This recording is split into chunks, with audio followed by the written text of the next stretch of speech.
في الكابنو. طبعا ليس هذا الرقم حاضرا في هذا المساء، ولكن أتحدث دائما وأبدا عن نسبة مبيعات كاملة العدد عندما يتعلق بالموسم لفريق بقيمة برشلونة. كرة تنقل في الجهة الأخرى، تأتي العالية، نعم عالية وللأمام، وهذه خطيرة وفرصة لهدف أول. نعم، هدف يسجله الياباني تاكاشي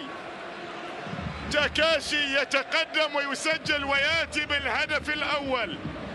يتقدم إيبار كما ذكرت، فريق ما عنده ما يخسره، ما عنده ضغوطات اطلاقا. الفريق ياتي بلا ضغوطات، ان فاز يكون ثامن، وان خسر او تعادل يكون عاشر.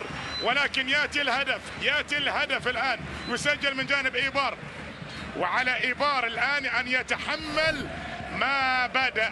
هو اللي بدأ وبالتالي عليه أن يتحمل بعد ذلك ما سيأتي. هذه الكرة اللي تابعها نعم الياباني تاكاشي إينوي وسجل بالتالي في شباك